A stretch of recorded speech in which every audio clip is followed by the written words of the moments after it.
À sa sortie en 2010, la Peugeot 508 épatait par son niveau de qualité perçu. Aucune production tricolore d'alors n'osait tutoyer les standards premium d'outre-Rhin. Une impression de qualité renforcée également par le style voulu très consensuel ou germanique, à vous de voir. Aujourd'hui, la 508 rehausse son aspect haut de gamme avec un profond remaniement de son style.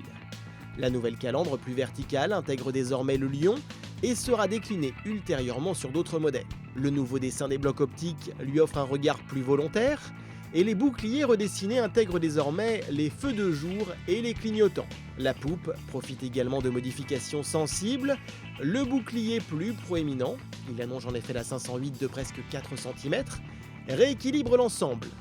Les feux plus horizontaux revoient également leur composition interne.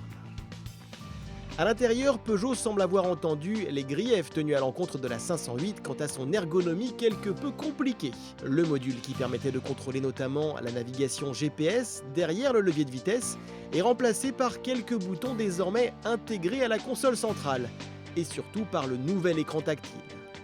Bien positionné et de taille respectable, il ne pêche que par une réactivité facilement mise en défaut.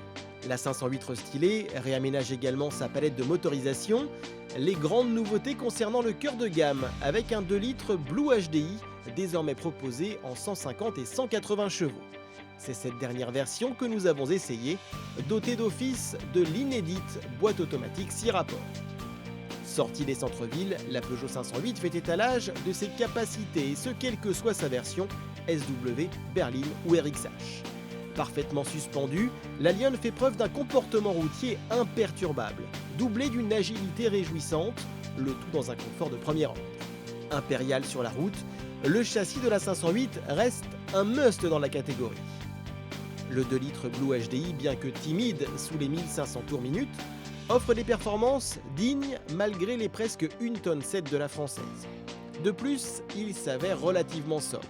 Peugeot annonce un optimiste 5 litres 4 au 100 km qu'il convient de rapprocher plutôt des 7 litres 8 constatés en moyenne durant notre essai.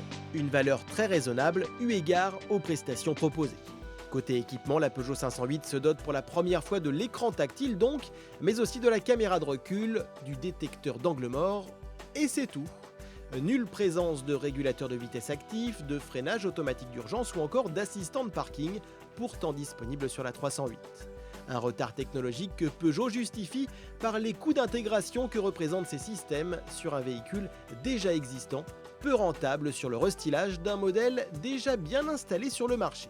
Affiché à partir de 38 900 € dans cette luxueuse version féline à laquelle il ne manque rien, la nouvelle Peugeot 508, nouvelle technologie oblige, s'avère un peu plus onéreuse qu'une Citroën C5 équivalente et un peu plus chère qu'une Audi A4, mais cette dernière est nettement moins bien dotée que la française.